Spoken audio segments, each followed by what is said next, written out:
Então agora nós vamos começar uma aula diferenciada dos conceitos sobre gestão estratégica de recursos humanos, cultura da empresa, né? Sobre isso a gente já entendeu o suficiente para conseguirmos analisar a área de recursos humanos e a função dela na empresa. Também falamos sobre o que significa cada processo, né, que é chamado de subsistema de RH, e dentro de cada subsistema o processo equivalente, né, os processos equivalentes e o nível de conhecimento específico, especializado que o funcionário do RH precisa ter. Então, a partir de agora, nós vamos entrar num tema utilizando o que a gente já aprendeu, né? Sobre motivação humana, mas nós vamos trabalhar agora a função de comunicação, relacionamento interpessoal, motivação humana, né? Que é bem ensinado, é uma teoria que eu complemento com o meu conhecimento prático e teórico também, mas eu gosto muito de usar, que é o paradigma dos 7 hábitos, de Stephen Covey. Eu vou trabalhar com vocês o paradigma dos 7 hábitos, porém o Stephen Covey, ele tem outro livro, que é do 8º hábito, né? Que no meu ponto de vista é um complemento desses 7 hábitos. Então, vale a pena as pessoas lerem esse livro, né? E em cima das teorias dele, eu adaptei, né? Incluí outras teorias, outros modelos de experiência, outros exercícios para que fique melhor na aprendizagem dos alunos, né? Para que fique mais completo. Para quem trabalha com recursos humanos, para quem trabalha com pessoas, para quem trabalha com serviços, né? A necessidade principalmente aí do estudo complementar, a leitura de livros, no meu ponto de vista, ela é fundamental e é algo que eu nunca abro mão, né? Então eu estudo continuamente e aquilo de fato que eu consigo trazer como metáfora, como exercício, como teoria aplicada à área, eu utilizo, né? Por quê? Porque são conceitos, são teóricos que estudaram para chegar num resultado e ajudam a gente a não cometer erros, né? Então, quanto mais especializado, mais conhecimento a gente tiver, melhor vai ser a aplicabilidade desse conhecimento na prática. Então, nós vamos trabalhar esses conceitos. Eu tenho algumas figuras, eu tenho algumas que são do livro ou que são de outros livros, né? Eu tenho alguns vídeos que eu utilizo também de YouTube, filmes abertos, né? Filminhos aí que estão à disposição da gente no mercado. Tudo que eu posso, que eu vejo, né? E falo, nossa, isso daqui vai ser interessante para falar dessa teoria, eu utilizo, né? Então, basicamente, eu complemento, né? A minha atividade prática com as teorias que eu estudo, né? Então, obviamente, se a gente faz curso de pós-graduação, de mestrado, doutorado, né? Eu acabei de ingressar agora no mestrado sobre gestão de pessoas também, estou iniciando esse processo, né, de mestrado. Então, basicamente, utilizar, né, aplicar o conhecimento que eu venho buscando teórico na prática, e senão não adianta. Muitos profissionais fazem o curso, têm o diploma, coloca lá basicamente buscando aquele plano de carreira, mas não utiliza nada do que aprendeu, né? Fica na tentativa e erro. E isso gera muito custo para a empresa, tanto financeiro quanto para o cliente final, né? Porque através dos erros de gestão, obviamente vão surgir problemas de relacionamento, rotatividade e, falando na área da saúde, o mau atendimento do paciente, né? Então, o que os funcionários da empresa de saúde precisam enxergar como produto final da área da saúde é o paciente. E o trabalho de todos esses funcionários gera qualidade no atendimento ao paciente, e não é só de um, né? Então, desde que ele precisa daquela instituição, que ele vai marcar uma consulta, todo o processo, toda a cadeia que ele utilizará no sistema faz parte do atendimento ao cliente. Então, todos são muito importantes e nós da área da saúde precisamos ter especialização constante. Tá? Então nós vamos trabalhar o paradigma dos 7 hábitos, que é extremamente interessante para a gente aprender muito como podemos desenvolver como ser humano, tá? Então eu quero que vocês olhem, por favor, o slide, onde tem os hábitos como padrão de comportamento, tá? Por favor, focalizem aí no slide.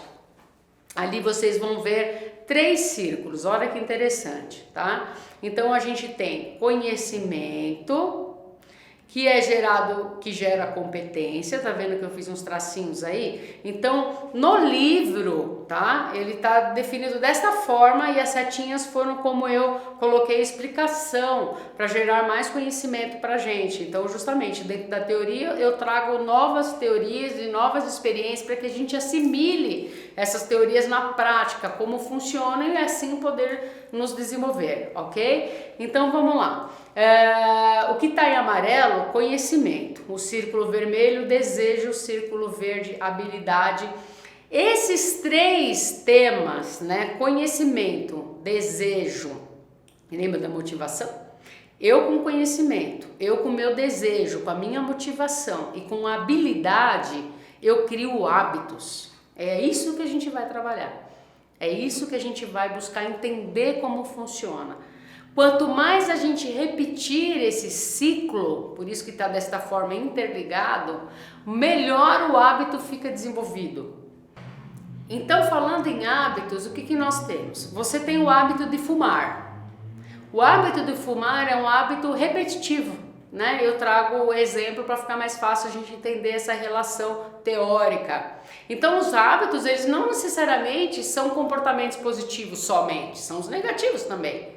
Só que ele se dá por repetição, né? Então, por exemplo, um viciado em beber, né? Um alcoólatra, ele tem o hábito de beber diariamente grandes doses de bebida alcoólica. Então, ele se tornou um viciado porque ele tem aquele hábito constante e esse é negativo, tá? Ou você tem o hábito de correr todos os dias, ou você tem o hábito de beber só aos sábados. Então, hábito é o comportamento repetitivo e não estamos falando aqui a quantidade, que pode ser um excesso ou ela pode ser equilibrada, né? Então, o hábito, quanto melhor ele for, por exemplo, mais exagerado for, ele se torna até um comportamento repetitivo que torna o toque, né? Que seria o transtorno por comportamento repetitivo, né? Então, assim, você tem o lado positivo e o lado negativo. Numa questão de conhecimento técnico, de trabalho técnico, o hábito, quanto mais você repete, melhor você fica. Você faz rápido, você faz melhor do que um profissional que não tem experiência. Então, o hábito é repetição justamente da soma dessas teorias aí que a gente está falando, né? Dessas características, melhor. Ou seja, conhecimento e habilidade são competências, lembra que a gente falou? Né? O meu conhecimento é uma competência que eu tenho. Habilidade é fazer, né, algo que eu conheço. Então, é usar o meu conhecimento para fazer, tá? Então, de que adianta eu ter conhecimento e não colocar na prática? Eu sou um filósofo, um teórico, né? Então, um professor que conhece muito bem a teoria, mas não tem a prática, né? A habilidade, ela se dá pela prática do conhecimento. Então, é o que a gente está fazendo aqui, usando o conhecimento através da teoria, que é uma competência, transformando isso em habilidade, fazendo, juntando com o meu desejo de fazer aquilo que eu gosto, que eu quero, porque o desejo é a motivação, tanto de coisa que não é bom para mim quanto do que é bom, e transformo isso num hábito. Quanto mais eu faço, mais o hábito eu tenho, tanto positivo quanto negativo. Comer demais é um hábito, aí você vai aprender a controlar. Então, a questão do que não é tão positivo, aprende a controlar, e o que é positivo, você pode deixar num nível melhor, desde que não se torne uma patologia, tá? Mas o hábito é a junção dessas 3 características, que são os comportamentos gerados por repetição.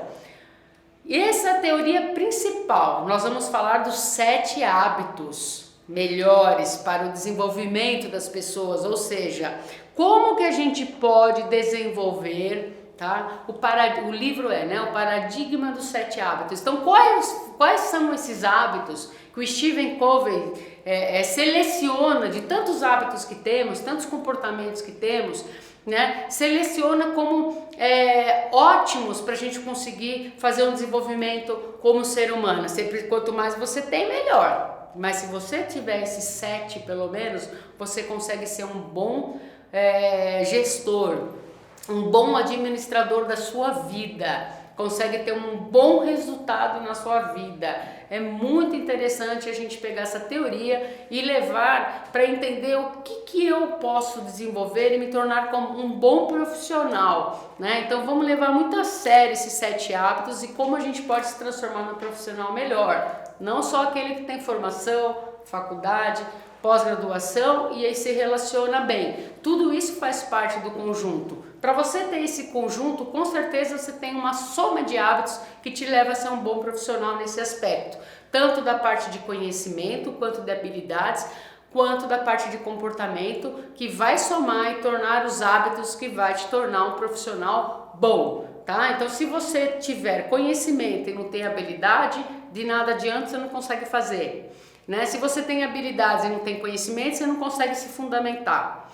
Se você tem o desejo, mas não tem nem conhecimento e nem habilidade, você também não chega a lugar nenhum. Né? Então você precisa ter conhecimento, iniciativa, o desejo para fazer, mas concluindo com as habilidades que vão se tornar os hábitos e vão te tornar um professor melhor, um professor também, né? Um profissional e um ser humano melhor. Então vamos trabalhar nesses 7 hábitos que já vai dar um bom rendimento pra gente.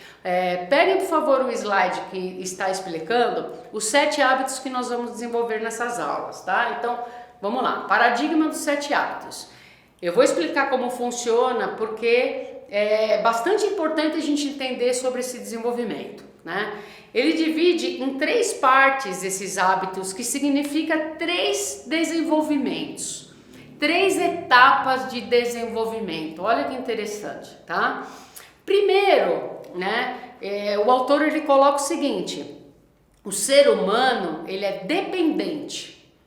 Tá? E para ele desenvolver essa dependência, ele precisa de uma vitória individual, mas ele precisa do outro, tá? Então, como que a gente desenvolve a nossa dependência? Primeiro, sendo proativo. Olha que incrível. Segundo, estabelecendo os objetivos. Terceiro, priorização das atividades. Inclusive, né, que nós vamos falar de gerenciamento pessoal. Essas 3 ferramentas que tornam o ser humano independente fazem parte dos cursos de coaching. Olha que interessante. Então, se você fizer um curso de coaching, você vai aprender ferramentas que geram a iniciativa, a produtividade em você e se você quiser atender outros nos outros, entenderam? Então, essas ferramentas de coach seria isso. Como que você ajuda a pessoa a se tornar proativo, ou você? Como que você ajuda a pessoa a estabelecer objetivos, ou você? E como você ajuda a pessoa a priorizar as atividades, a gerenciar o tempo pessoal, ou você? Então, o curso de coach, ele serve para o seu desenvolvimento pessoal, onde você vai aprender essas 3 situações com certeza, fora outras, tá? E também vai aplicar isso nas pessoas. Então, basicamente, é isso que a gente vai trabalhar, né? Que interessante, tá bom? Então, quando a gente tem essa primeira etapa do desenvolvimento, né? Isso que o autor quer mostrar e isso que a gente vai trabalhar, é o ser humano dependente buscando a independência, tá? Então, olhem no slide. Nós vamos ter esses 3 desenvolvimentos, esses 3 tópicos para abordar. O que é e como fazer, trabalhar a proatividade, como e quais ferramentas a gente consegue estabelecer objetivos e como priorizar e fazer a melhor gestão pessoal do nosso tempo. Se a gente souber fazer isso, com certeza a nossa dependência do outro é só se você quiser. Porque você já tem seu objetivo de vida, você já tem seus, né, como você estabelece os prazos para você alcançar esses objetivos e você tem iniciativa para fazer isso. Então você consegue seguir os seus objetivos, os seus desejos e não dos outros. Porque tem gente que vive em função do outro. E esse que vive em função do outro, ele já segue em função do outro para a mãe ou para o pai, ele segue em função do outro no cônjuge e ele segue em função do outro no trabalho também, né? Bem interessante. Então são pessoas dependentes, não são pessoas proativas. Nós temos isso em todos os tipos, né? Tanto de proativo quanto de não proativo, que é o reativo, que nós vamos ver sobre isso agora. Né? E a empresa precisa desses profissionais. Se todo mundo for proativo e independente e buscar seus objetivos, tem função que precisa ter pessoas que não têm esse perfil, vamos dizer assim, tá? Então tem justamente aquela diferença lá do todo mundo aqui, a maioria no quadro do meio, e você tem os abaixo da média e acima da média, tá? Então nós estamos trabalhando aqui já com da média para cima, para buscar os profissionais independentes, tá? Em desenvolver essas três situações. E aí você conseguiu fazer isso. Você tem iniciativa, você tem seus objetivos, você define o tempo que você vai cumprir esses objetivos, você é persistente, você é focado, você não passa em cima de ninguém, que vem aí a parte do comportamento, né? Porque tem gente que faz isso e passa em cima dos outros, né? Repreende os outros, maltrata os outros, rouba os outros, aí não adianta nada essas características. Então nós estamos olhando as características positivas de alcançar esse resultado. Né? Não o que se julga o mau caráter de conseguir alcançar os seus objetivos derrubando todo mundo, né? O dominó lá que bate e derruba todos os outros, né? Tá bom? E aí você conseguiu isso e você alcançou a independência. Como que você se torna um ser humano independente com melhor relacionamento, né?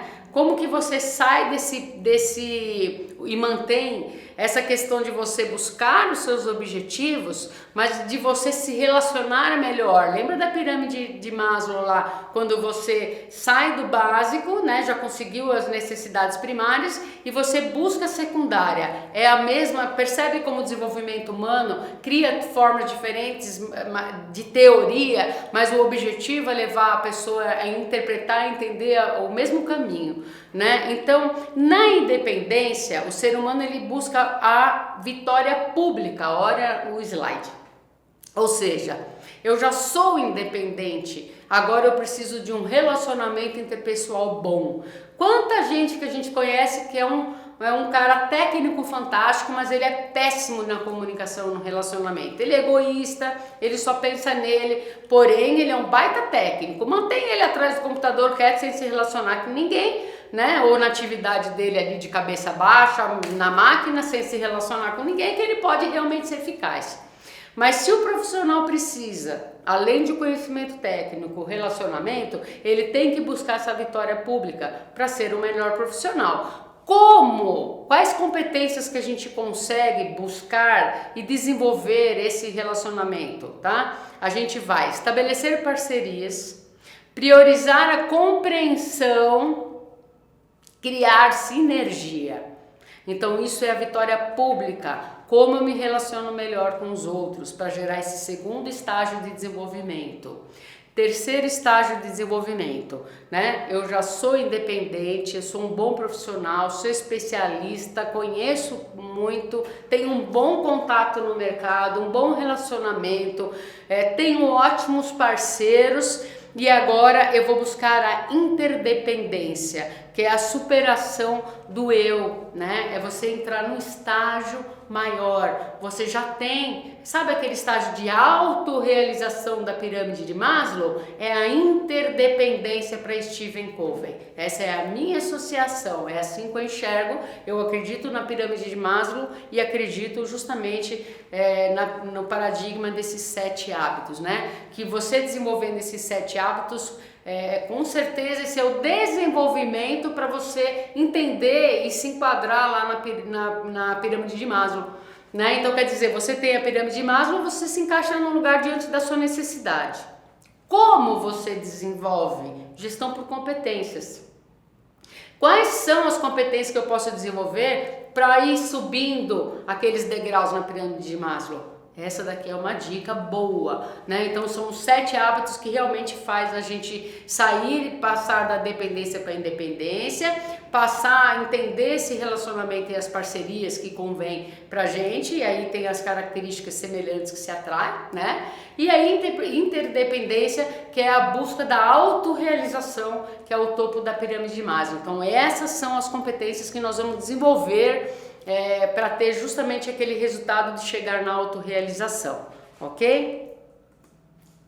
Então vamos entrar no primeiro hábito. Olhem o slide, que é muito importante a gente acompanhar a teoria com a minha explicação, para entender melhor aí o processo de desenvolvimento, e também vamos fazer exercícios, assistir alguns filmes, tudo para facilitar a nossa compreensão. Com certeza, quem não buscar o desenvolvimento é porque não quer, porque vai ter ferramenta suficiente para entender qual é o meu perfil e o que eu posso superar e como eu posso usar, né, me desenvolver e chegar nessas competências sem precisar passar pelo coach, por exemplo, né? Você pode usar essas ferramentas, ser proativo, ser motivado, se auto-aplicar e buscar o seu conhecimento sem precisar lá do seu treinador, tá bom? Então vamos entender o primeiro passo, que seria o primeiro hábito, ser proativo. O que é ser proativo? Vamos começar no conceito. Todos os cursos que eu faço,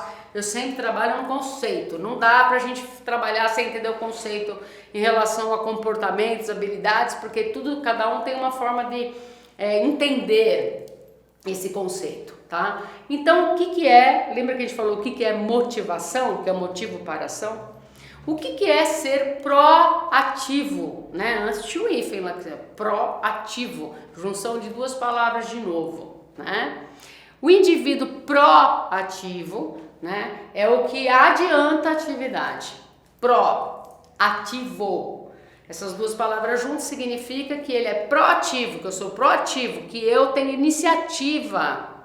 Aí eu já vou, aí o Stephen Covey, ele faz uma associação fantástica da situação comportamento já com princípios, valores, caráter, personalidade, porque ele está mostrando os hábitos e falando o seguinte: não é só o comportamento que gera o que é positivo para o ser humano, né? É o caráter, é a intenção dele, porque você pode ser proativo pro ruim.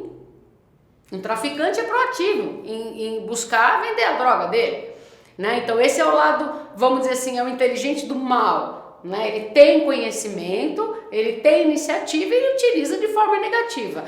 Na nossa teoria, voltado aqui para o Stephen Covey, a gente já vai juntar o que é o comportamento associado à boa índole. Nós vamos falar sobre isso também. O que a gente pode entender sobre o que é certo ou errado, né? E como isso ajuda demais a gente escolher as pessoas com quem a gente tem relação, né? Por quê? Porque às vezes a gente demora para perceber a pessoa que está do nosso lado, o nosso amigo, né?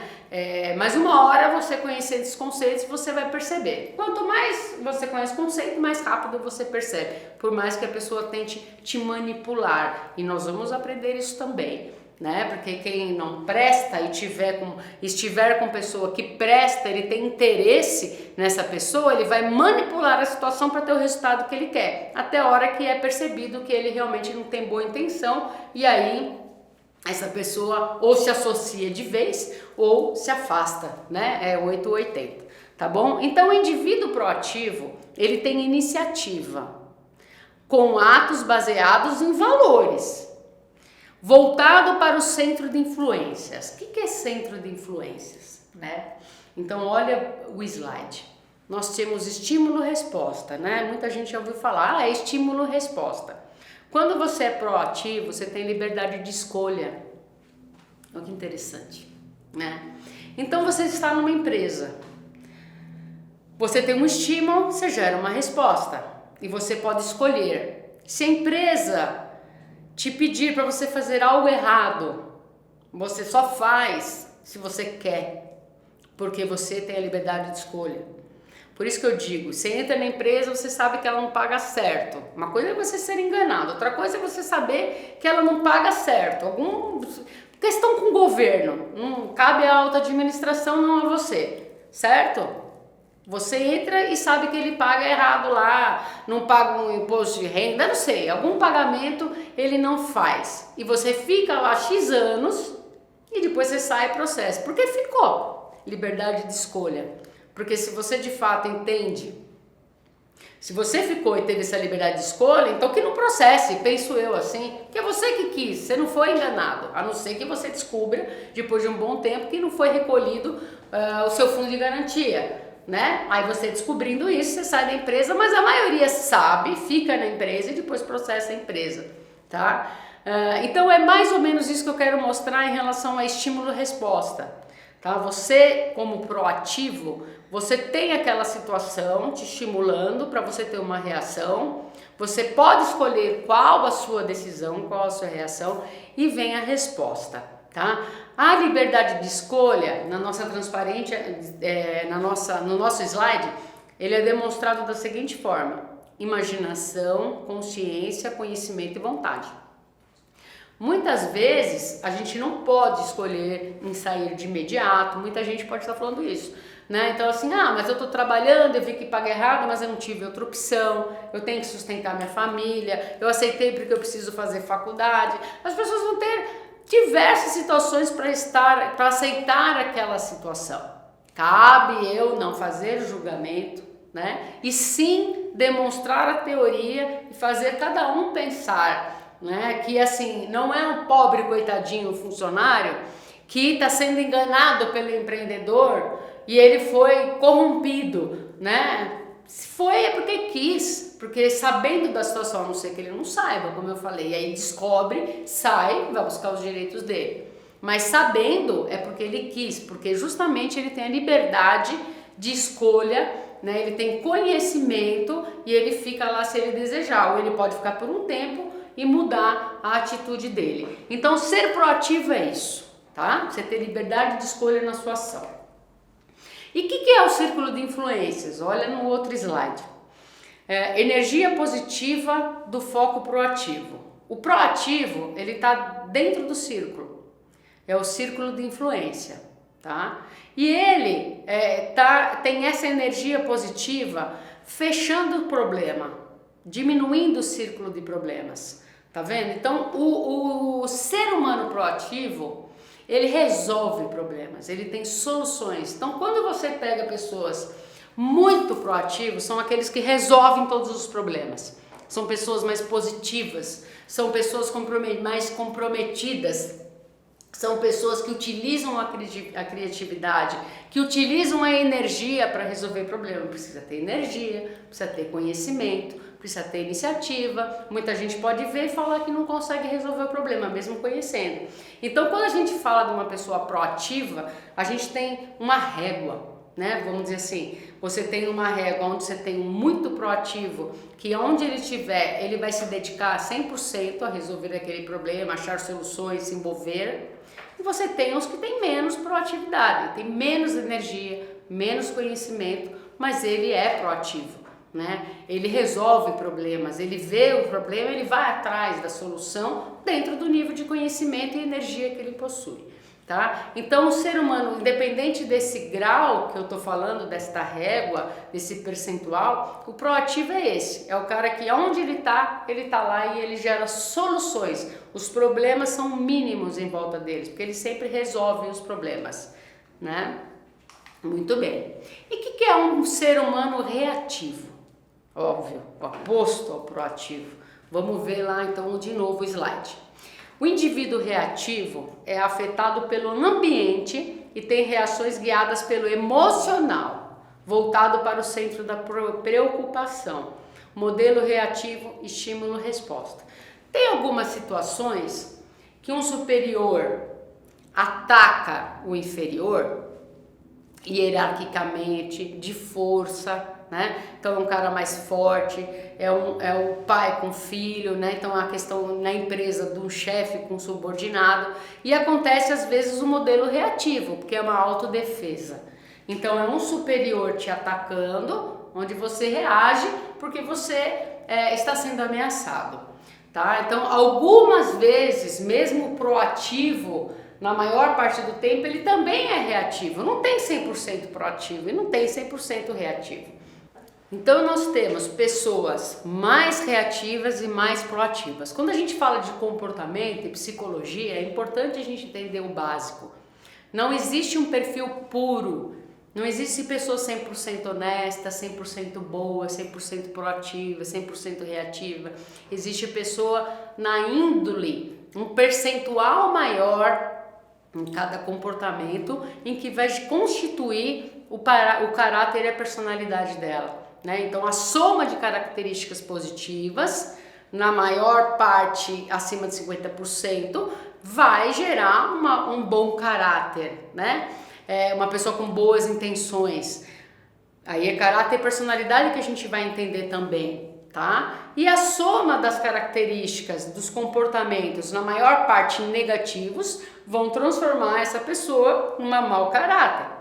Tá bom? Então, quando a gente fala de comportamento, sempre lembrar disso. Não existe um profissional 100% reativo nem proativo. Existem situações, como eu falei, um exemplo que eu dei, pode ter outras formas da pessoa se tornar reativa, que é sobrevivência. Tá? Então, nós vamos ver um outro slide. Aparece um cachorro para te morder, você não vai pensar. Não vai ter uma solução criativa, às vezes consegue, se tiver um tempo, mas seu instinto vai gerar o quê? A reação imediata. Então, para uma reação de sobrevivência. E numa empresa onde o profissional esteja ameaçado o tempo todo, ele deixa de ser proativo e se torna reativo.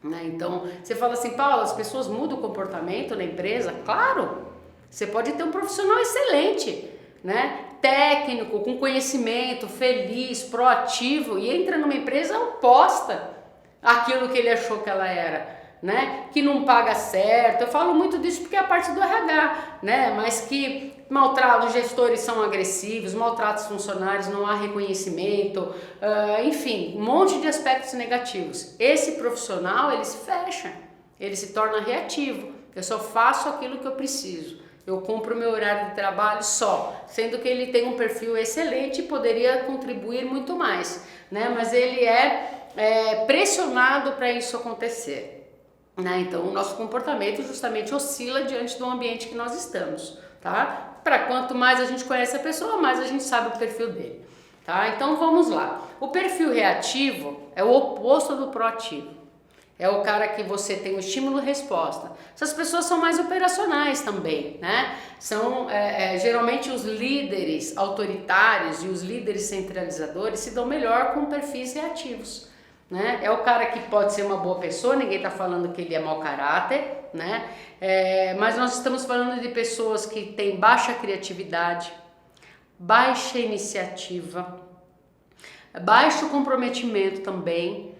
E ele se compromete porque interessa para ele. Lembra das necessidades? Não, ele é super comprometido, ele nunca falta, ele entra das 8 às 18. Sim, pede para ele algo mais que você vai ver se ele vai, né? Ele vai dizer, não, tenho família, tenho curso, tenho isso, tenho aquilo, tá? Os reativos têm esse perfil. E bobear, ele vai reclamar bastante atrás, né, pelas costas. Por quê? Porque ele não tem coragem de expor as opiniões dele, né? Que seria justamente a tua opinião, a tua iniciativa que fica entre ação e reação.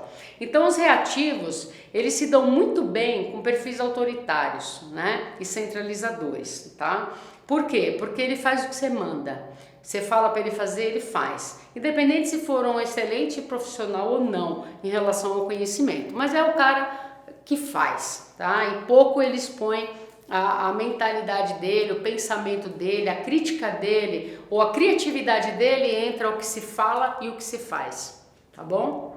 Então esse é o perfil do reativo. Detalhes, né? Detalhe importante, o oposto do proativo é o cara que vive rodeado de problemas. Tá? Como ele faz, ele recebe, faz, ele é péssimo para tomar decisão e resolver problema.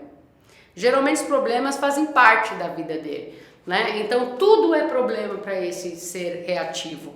Enquanto o ser proativo resolve os problemas com naturalidade, parece que ele tem uma vida fácil, né? Olha, a vida é muito mais fácil para o irmão 1, né? Vamos dizer assim, é muito mais difícil para o irmão 2. E a mãe protege o irmão 2, que a vida é mais difícil. Ou será que o primeiro é proativo e o segundo é reativo? né? Ou seja, o proativo ele vai atrás do que ele quer, ele tem os objetivos dele, ele se vira, ele busca o autodesenvolvimento, busca independência e ele resolve os problemas. Ele é independente, ele é proativo, ele resolve os problemas e ele tem um resultado melhor. O reativo fica esperando, toma isso, toma isso, toma isso, toma isso. Tudo é um problema, ele não sabe resolver. Então, de fato, precisa de um chefe centralizador e autoritário, porque é só ele que pode resolver as coisas. Só ele que sabe resolver as coisas. E ele é inseguro também, porque ele tem medo que as pessoas tomem o lugar dele, né? Então, o autoritário e centralizador tem um perfil inseguro. Geralmente ele é impositivo e agressivo para não mostrar esse perfil inseguro, né? Porque ele tem medo que os outros tomem o lugar dele. E aí ele se dá melhor com os perfis reativos, que não são criativos, que não vão sugerir mudanças e que também não pode crescer mais que eles, né? Então essa daí é a análise desses perfis que na psicologia, dentro do RH, a gente consegue separar, individualizar e saber como funciona cada gestor diante da própria equipe que ele tem, né? Qual que é o perfil do gestor já pelos funcionários que ele possui, tá? Então vamos ler aqui agora no slide juntos aquelas frases para a gente refletir a respeito desse conceito. Ser proativo é mais que tomar a iniciativa. Acho que isso ficou claro, mesmo porque o reativo também tem a iniciativa, ele faz o que os outros mandam.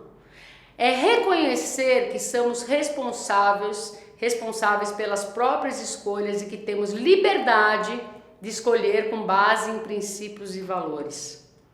Então, o proativo, ele analisa princípios e valores. Você faz, mas se você vê que bate de frente com seus princípios e valores, você tenta ajustar. Inicialmente, os proativos vão sugerir, vão mostrar, não faz isso, a empresa vai ter problema, tá errado, tá fora da lei. Aí, se realmente for falta de conhecimento de quem está pedindo para esse especialista fazer algum trabalho, então esse especialista vai ser respeitado. Agora, não vai ser feito aquilo que foi solicitado. Se essa auto-administração determinar que mesmo errado deve ser feito, com certeza o proativo não vai ficar, né? Porque vai contra princípios e valores. Ele não vai aceitar fazer as coisas erradas, só se ele for mau caráter. É interessante isso, por isso que nós vamos ver a teoria de caráter e personalidade. Se a gente tiver uma pessoa com boa índole, bom caráter, for solicitado para ele fazer algo que ele não acredita, que está contra os princípios e valores, ele demonstrar, mudar o processo, aceitar, ótimo. Impor que ele faça errado, ele pode até fazer durante um tempo, até ele arrumar outra coisa e sair, porque ele não vai aceitar, porque ele tem liberdade de escolha. Esse é o proativo.